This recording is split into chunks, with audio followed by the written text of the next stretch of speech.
So yeah, the theme of this talk is awakening through imagination. I thank you very much for making this potentially your last thing you go to at the festival. So thank you very much and thank you for, really thank you for being here. This is, as a speaker, I just gain a lot from just having a context to articulate some of these things. So it's just allowing me to think further and deeper and hopefully be clearer on the theme. So awakening through imagination, I have divided this talk in 3 little parts, and so just so you know where we're going.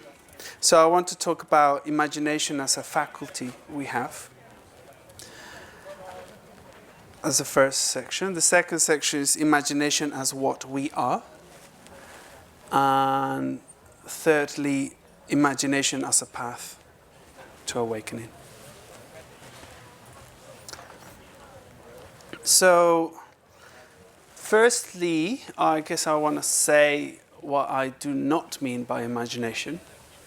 I think I'll be using imagination in quite a particular way. But yeah, I don't mean by imagination this exercise of fantasy or fancy, which is this putting together of images in perhaps a creative kind of way. The definition I came up with, which is not fully mine, I think I just borrowed from someone else's or other people's definition. But I put it here as a faculty that allows us to connect with what is not immediately apparent. The faculty that allows us to connect with what is not immediately apparent. And I put in brackets, but is true or real. So firstly, as a faculty we have, some of the examples I was thinking of, we speak in terms of, for instance, our mind's eye.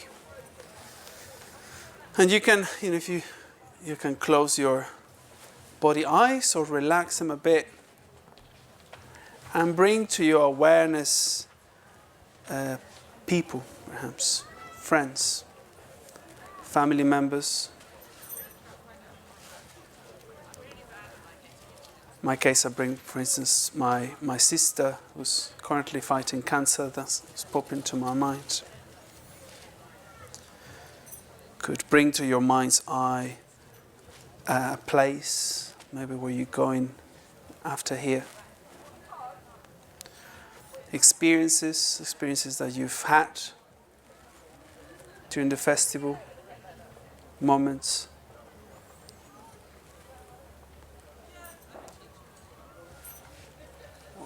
Or your capacity to have different experiences.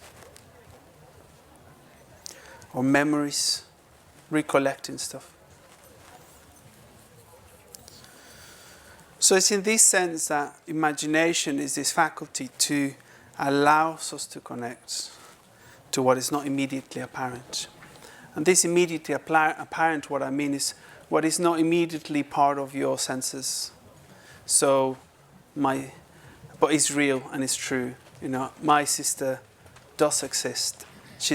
I cannot see her, but she's real. And through my imagination, there is a real connection of her presence. And our relationship, I suppose. So yeah, that's one way as a faculty that we have through our mind's eye. Also thinking of imagination as, language as imagination, which is another, I don't know if it's a faculty, is a skill, a method. But all language, what it is a metaphor, isn't it? We use language to point to something that might not be immediately apparent. or even the sky. I could mention the sky. And the sky, is a concept, is pointing at to something that is out there, that we know that is beyond this tent, but we don't have immediate sight of it.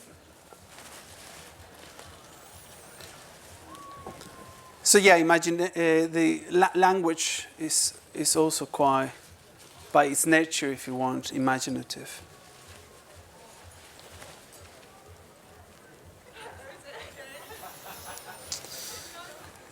And maybe I'll go back to this thing of imagination as faculty as we go on.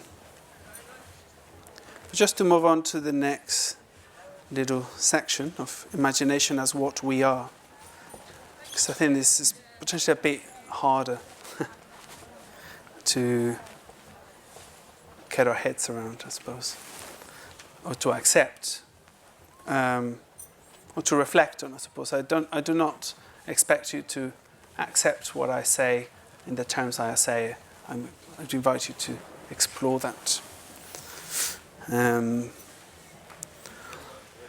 But yeah, for that, I made this talk a kind of an introductory talk.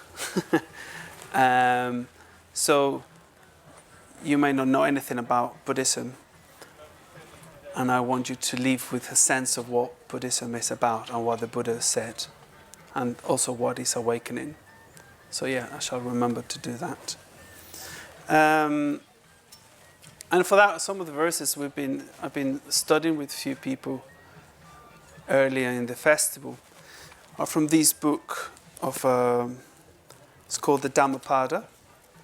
This particular translation is by my teacher Sanghadhara, and is published by Windhurst Publications, which they have a small stand out there. So now Dhamma means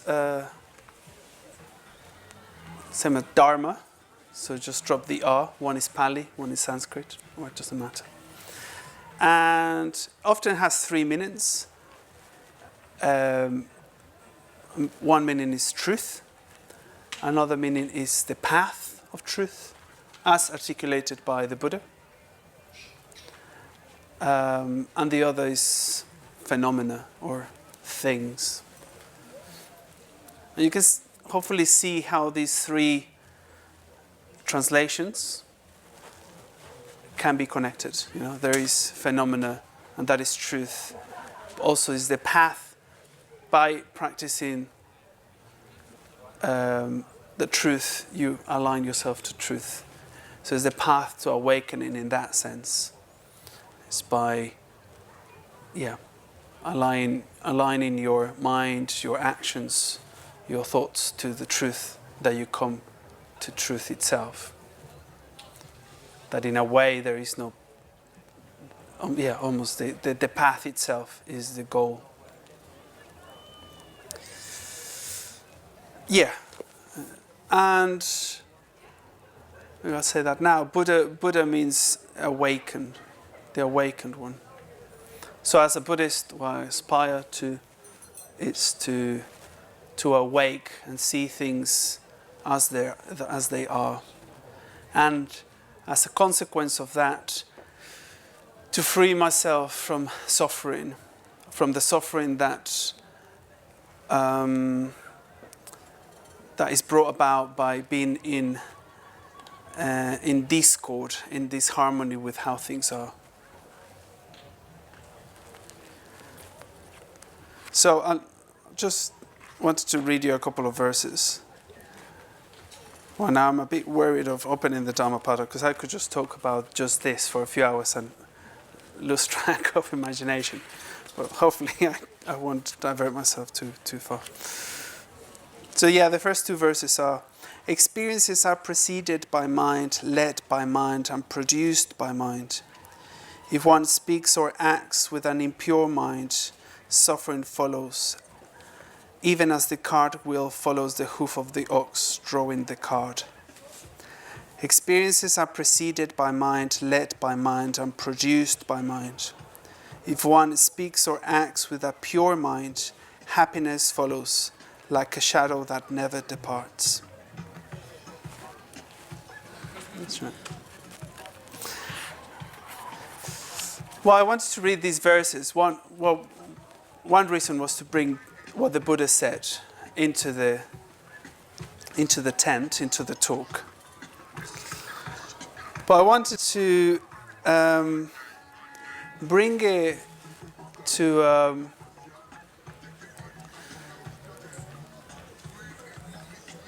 because what the Buddha is pointing to are these verses. Well, there's quite a lot of things, but the thing I want to bring our attention to is the primacy of our minds. We sometimes approach the world and in a way that we think it to be exactly as it's presented to us. So we think that through our senses we are just almost kind of passive receivers of how the world is like. So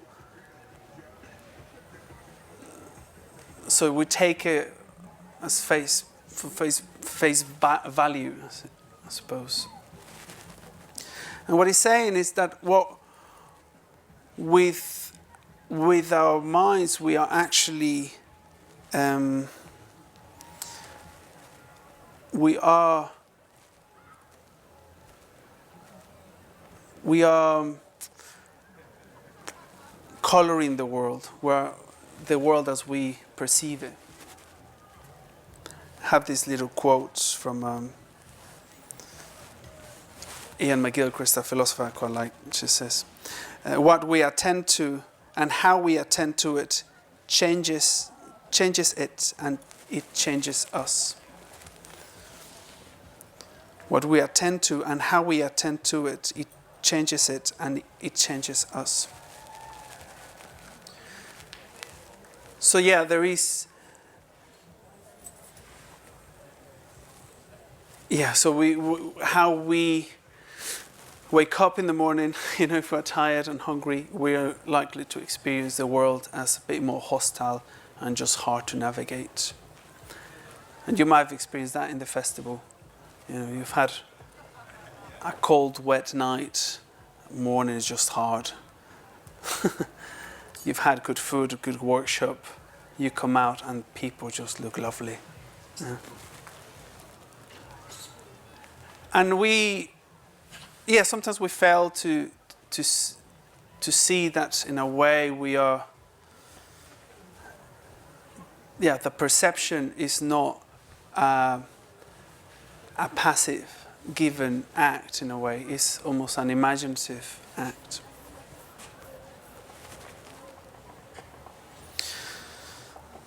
That what we are is becoming, is a becoming of or from things that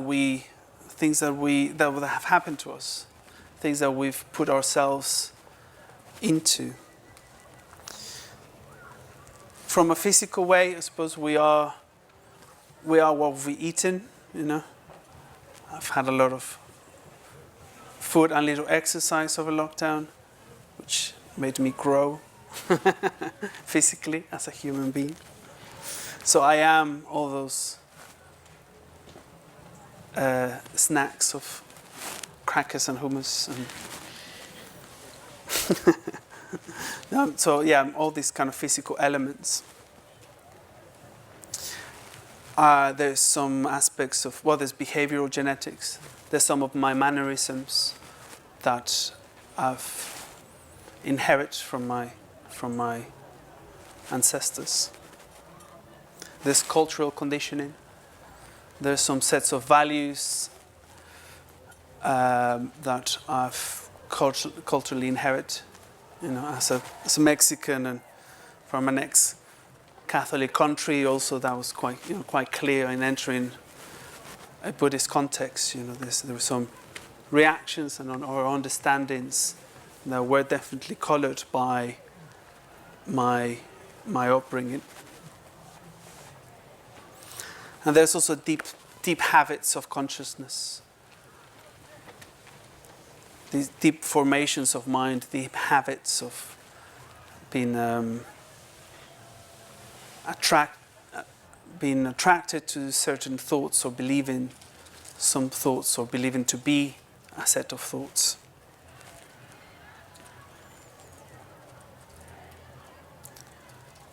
Yeah.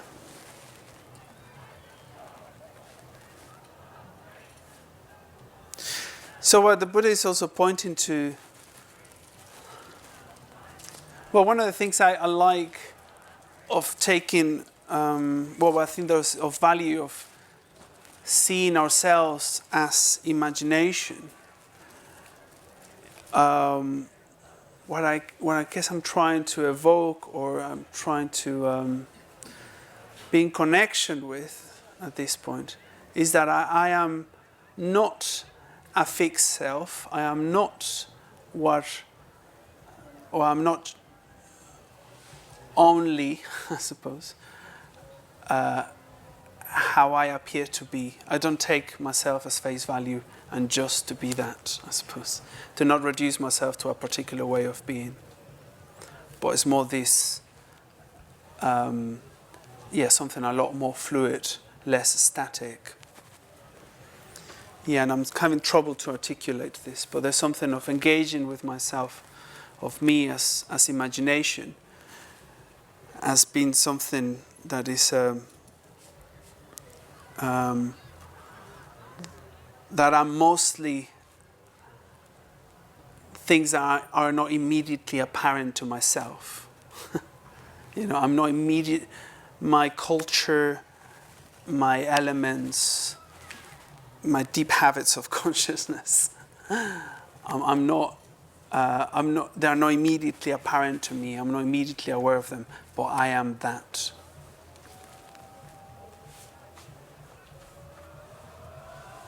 Yeah.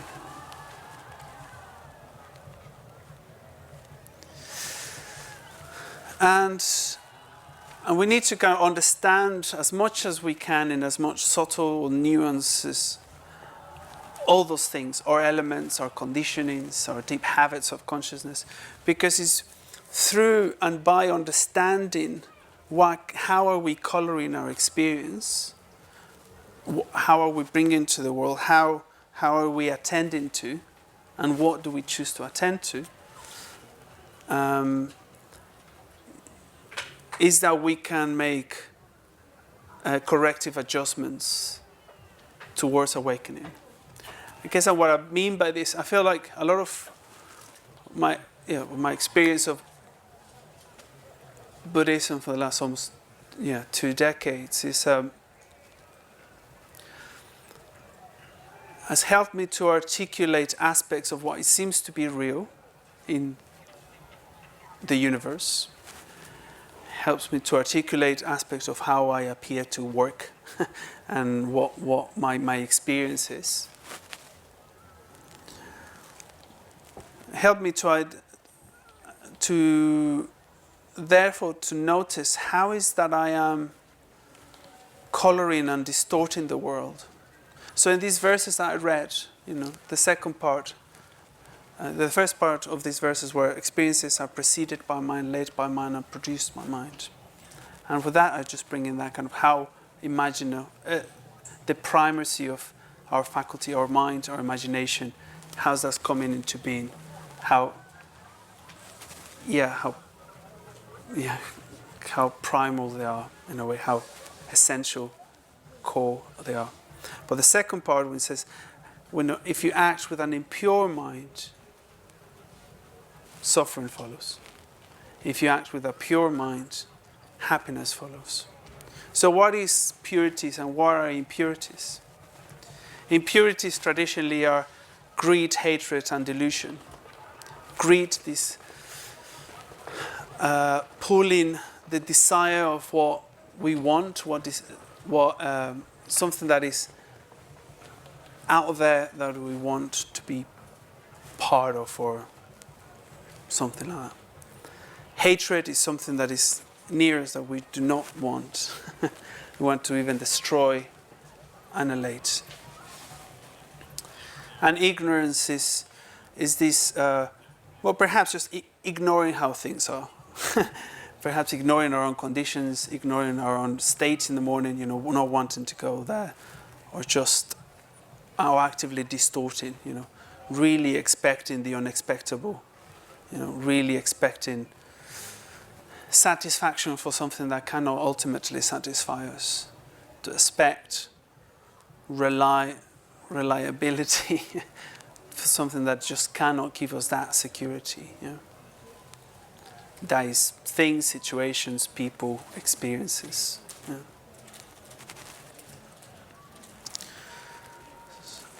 So greed, hatred, and delusion are those impurities. And one of the things I was saying in my study group, this is probably a bit of a diversion, but the Buddha, in a way, is not making a moral judgment on these purities and impurities. And I was just pointing out to the fact that, if you look for security in something that cannot give you security, suffering follows, disappointment follows. So in a way, it's just describing what appears to be the case.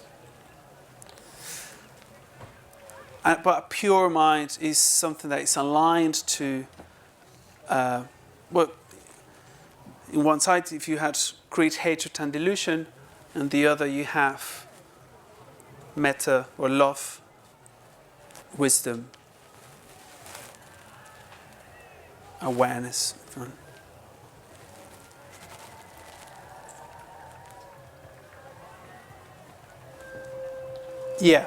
So by saying this, because it's by understanding what is the place and location for our greed, hatred, and delusion to come in more, through meditation, through interpersonal interaction with people that share our ideals and values, is that we understand what are we made of, how are we distorting or coloring reality, and therefore we can apply a corrective filter. This advert just popped up in my mind for this. I don't know if you've seen this toothpaste that is blue, right, and makes your teeth white. And that happens because your teeth are, if you have something that is yellow and apply blue, it goes into white. So it's actually actively coloring blue to make your yellow teeth white. So it's a bit like that. So once you kind of, in a way, in the Dharma, is this kind of language and understanding of how colors work. And therefore, by noticing your conditioning and you apply the right corrective filter, then you're more likely to get the results you want. So, if you want happiness, which, you may not, I think that's and that's truly, that's something that might be something you're concerned of. I say that, it might sound like a joke, but I think there's an aspect that we need to understand is like how much we find. Sometimes we may find comforting or identity in our suffering, in our reaction, and in this kind of coloring and filtering. We even think sometimes that by suffering, that is how we live, or this is how we experience value or something. And I say that because from the country of soap operas, it's just that what the drama is. It just seems that by feeling intensely and pushing people down the stairs is that you express your passions, and that is life, that is love, that's connection. So we should bear that in mind, that sometimes there's aspects of like we identify with things that actually, they do produce suffering. Neither the person that's pushing someone down the stairs or the one that's being pushed, they're experiencing happiness. But there's something about, why we're drawn to those stories. There's something about how we expect our experience to be and reality to be. That is what we get.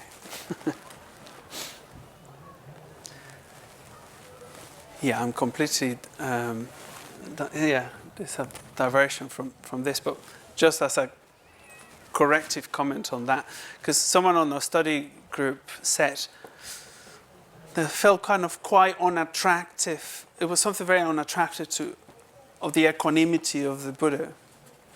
It just seemed very, and this mellowness or equanimity, just something very grey almost. It's just no colourful. He said, like, there's something, I don't want to just limit myself to just that contentment, and wouldn't that be avoiding all the, he said, all this a spectrum of colours of sensations or experience. And one of my experiences,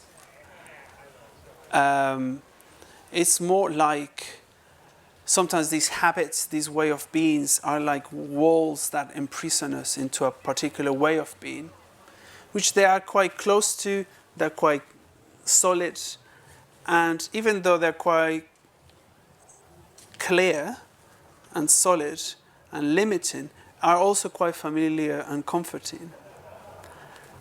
But you know the kind of Stockholm syndrome, I think that's what it's called, isn't it? That when you become, you kind of fall in love with your imprisoner or something. Because it's also a source of security. We fail to imagine what's beyond the walls, and that there is a greater, more expansive, and sometimes more subtle shades of color of our experience. And I think that's within awakening in a way. The container is much bigger of awareness and of sensations, but I suppose it's less identifying and limited with our particular ways of being. But it doesn't exclude them, actually. It doesn't exclude them, it's not limited by them. Yeah, that's the best way I can say it.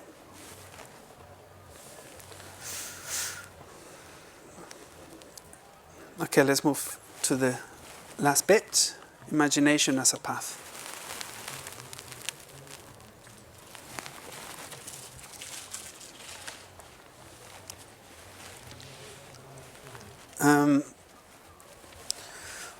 But first, as a path, using the faculty in the path. So I said, the path as a Buddhist, you want to be awakened. Awaken is really go, beyond that, greed, hatred, and delusion. Go beyond that self-centeredness, this limited way of being, this limited way of interaction. And I had lots of quotes. I just remember for the bits I've been talking about. Anyway. So whether you're a practicing Buddhist or you're new to Buddhism, one of the practices we do is the cultivating of metta. I listen my order and movement. One of the first two meditations we teach, one is cultivating of mindfulness, and the other is cultivating of metta. And in metta, what you're doing is, sometimes it's translated as positive emotions, or is loving kindness, or just love in capital letters, just like biggest love, highest love. And in the meditation, what you do is first cultivate this kind awareness. You move towards your experience and how you are and what you really need and want, Perhaps your relationship with your own ideals, or just, at the moment would be, if you feel that you're a bit cold, that sense of putting your blanket on, that is metta in a way. That's responding to I want to be warm. It's moving towards experience and that responsiveness to that experience. That understanding of there is suffering. I don't want to suffer. I want to alleviate myself from suffering. So it's that moving, that kind attention of embracing that aspect of experience and doing something to it in response. And yeah, just so imagination, in a way, this meditation is just quite obviously uses imagination. You're running on imagination. Because as we did at the beginning of the talk, just by bringing other people to mind, there is that connection. And that's what you do in the following stages. You bring to mind, bring to your awareness, bring to your mind, heart, your good friend, someone neutral, someone difficult, all beings in all directions. And you and you bridge. My mind's gone ahead now. The talk, and you breach that that gap, I suppose, between you and others. They are real. Again, imagination as a faculty of connects you to something that is not immediately apparent. That's immediately what you're doing in that meditation. And yeah, maybe I'll just read this little bit. Because one person who I've had a lot of time for recently is this philosopher and psychiatric neuroscientist, who's on his most recent book is made imagination one of his 4 ways into knowledge or understanding. And I just mentioned the 4, which I think they're very good. The first is reason. Second is science. Third is, the order might not be right. The third is intuition. The fourth is imagination. So these 4 ways are ways into knowledge and understanding.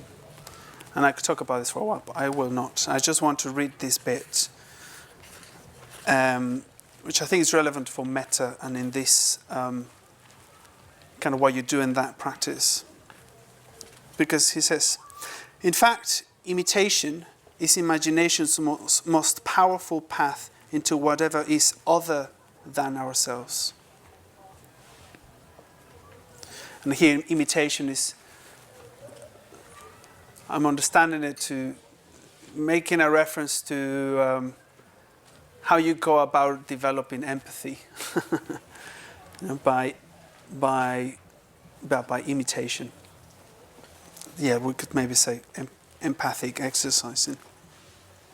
But yeah. The enormous strength of the human capacity to imitate is that our brain lets us escape from the confines of our own experience and enter directly into the experience of other being. This is the way in which, through human consciousness, we bridge the gap, sharing what other feels and does, in what it is like to be that person. This becomes about through our ability to transform what we perceive into something we directly experience. Imitation gives rise, paradoxically, as it may seem, to individuality. That is precisely because the process is not mechanical reproduction, but is an imaginative inhabiting of the other, which is always different because of our intersubjective betweenness. Oh, maybe I shouldn't have read the last bit, because that's another talk I'll give later. Yeah.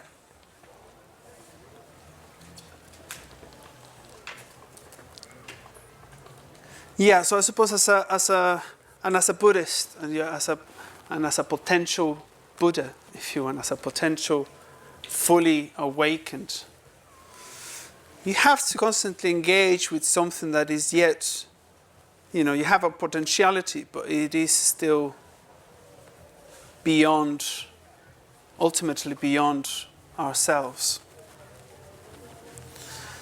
So yeah, engaging with imagination and through metta is really a path of all the way from something that is, we start with ourselves, something that it is closer to us, like a good friend, by slowly exercising this faculty of imagination, slowly stepping, loosening up our relationship with these thick walls into embracing or becoming aware that there is more beyond the walls, and there's other experiences, there's other ways of being and being aware of. Is that slowly we can go all the way to awakening. So, yeah, maybe I'll just do the next points.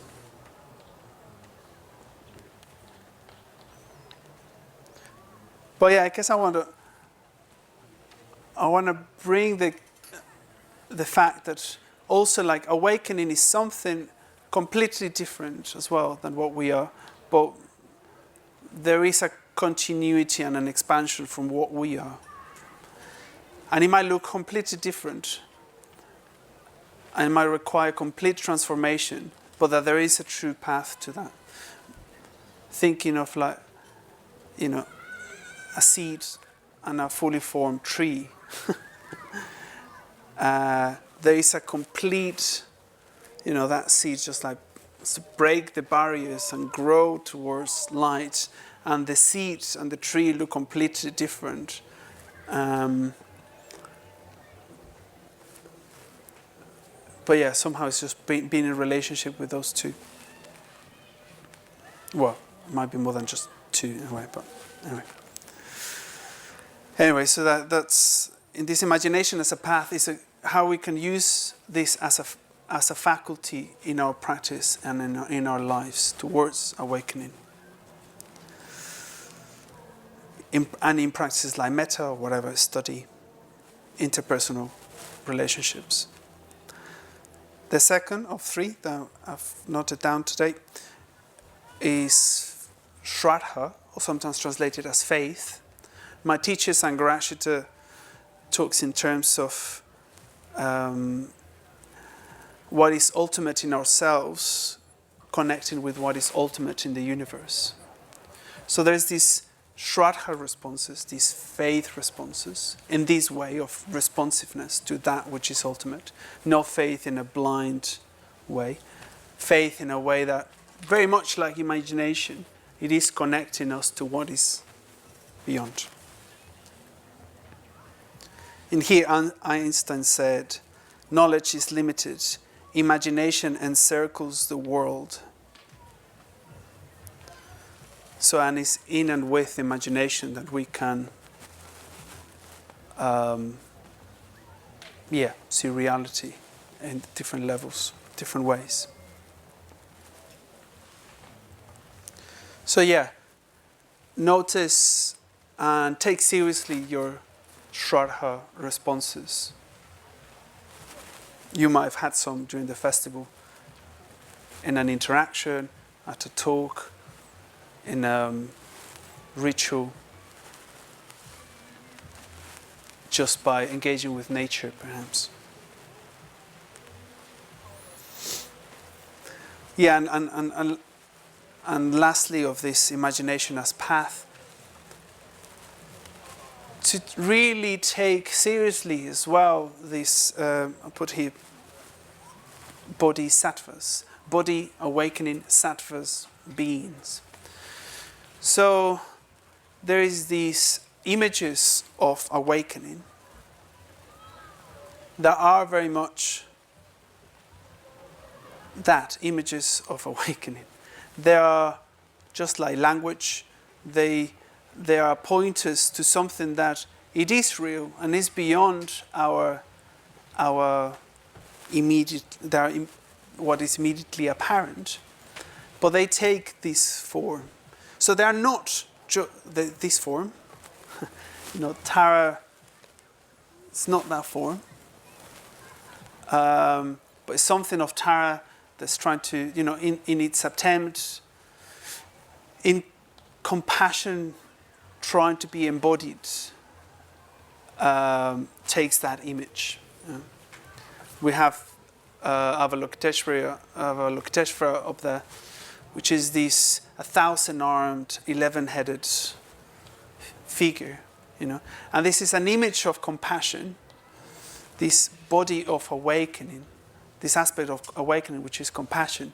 And it has 1,000 arms because it's reaching to help all beings. And the 9 heads is, or 11, or tons of heads, and going in all directions. And in every hand there is an eye, because it's trying to see and witness what is needed. And some of them have tools to respond, to give what is appropriate and most helpful. So it's not like there is literally an 1,000 arm and 11 head. But compassion, it is 11-headed and 1,000 plus hands. Yeah. And in its core, in their core, I don't even know what pronouns to use with reality itself, awakening itself, but it has the wish-fulfilling jewel, the bodhicitta, the jewel, the heart of awakening. So it's from that response and reaches.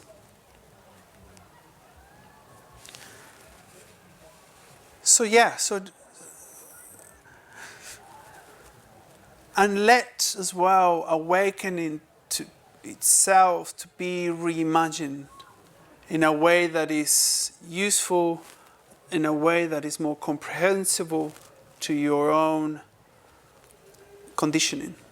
In a way, these, because the problem is some of these images, some are from India, some are from Tibet. They come as a corrective lenses, if you want, onto a particular culture. But allow awakening to take an image for your understanding. Had this very strong sense of awakening as awakening presence once, and I remember doing these visualizations, and I intuitively knew that the whole point of the exercise was for me to be able to see awakening a bit more clearly, therefore to have a bit more direct relationship with it. Again, like images, because they are in this point just as language, is trying to articulate something. Like earlier I used the sky is a word, the sky is kind of, and we all understand sky, though we all might experience it in a different way and might have different, but it is something real, but it cannot be contained by a word. I mean, the sky is just one word, but it's just a lot of skyness, isn't it? There's a lot of way of, and we've definitely experienced it in the last few days. The sky has taken tons of different forms, and our experiences to sky, our skyness has happened in a variety of ways. So so in this exercise, I had a strong sense, if you want, kinesthetic sense of awakening, and on this, as it was led, and I was 16 or 17, someone told me to imagine a rainbow-colored cloud, which I was like, can't quite picture it, but I know it was a rainbow. I know it was a cloud, so I can't put them together, it's fine. And then a lotus, although I don't think I've ever seen a lotus, but I've seen drawings, so I just put a flower there. And a moon mat on that lotus, which was, why would you make the moon flat? I don't get it. So that was weird, but okay. And then sat on that moon lotus, there was a 16-year-old man. I was just like, and I lost it. I couldn't imagine. I had a strong sense of awakening, and I couldn't imagine any of my classmates to be the embodiment of awakening, completely alien to me. So I had this image of like, as in the doctors, you have a sense of what's clear sight, and you kind of, I don't think they happen like this anymore, but you used to put like different lenses, and they say, oh, which one helps you to see clearer? In this exercise, I just felt like there's drop-in filters, and instead of actually me being able to see clearer, it just got more blurry. So I kind of intuitively, if you want, I just took them off, and I said, well, I'm sure it's more important. Right now I have a clear sense of awakening. I think it's more important for me to stay in relationship with this. And if it takes a form, it may take a form. If not, that's fine. And I think I made the invitation of take whatever form may be appropriate. And at that point, for me, it was someone like a Dumbledore or a Gandalf, I don't know if how much was in reaction to this 16-year-old, but actually this. And from that point, actually, from that image, I respond and clarified so much of my ideals and values. For me, it's been the embodiment of wisdom, the lightness, and a life of service to a big picture. Those are, particularly Dumbledore, Gandalf, both really. They're really trying to make a difference to the world at large, and in relationship, in communication at different levels. That's how they engage with trying to bring balance, value, awakening to the world. And I might be giving a lot of myself just now, but that's, it helped me articulate aspects that were definitely connected with awakening, but it's also helped me to kind of clarify how I may practice and how I may manifest in the world, or try to.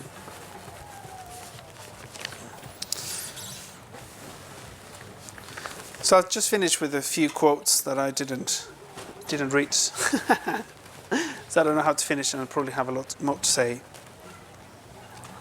And there's these quotes that you might have seen in toilets, or someone might have put on your shoes. That I think are in harmony, I suppose, with what I've been trying to communicate. One is by Graham Greene. It's, hate is the lack of imagination. Hate is a complete... go and reflect on this, I suppose.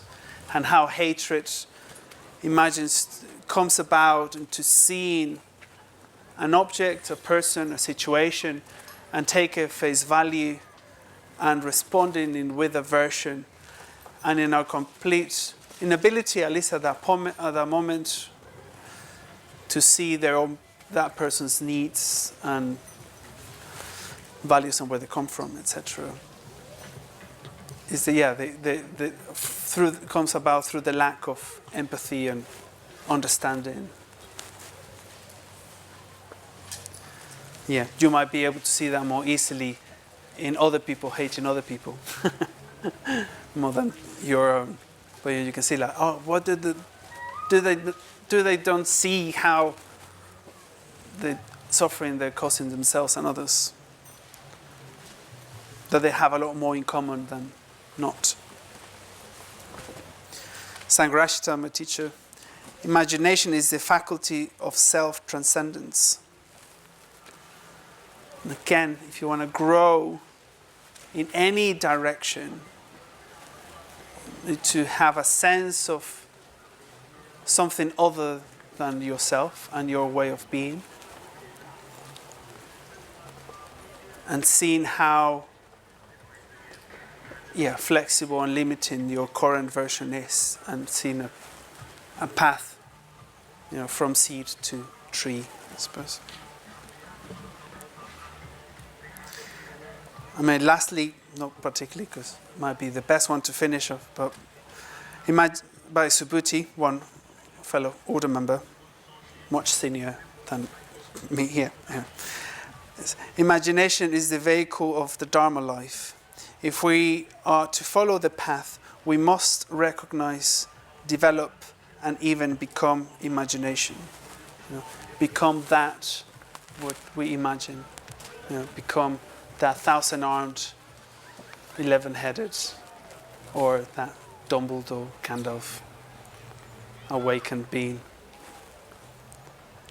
So yeah, I think that's how I hope you can see imagination as a faculty that you have, imagination as what we are, and imagination as the path to awakening. Thank you very much.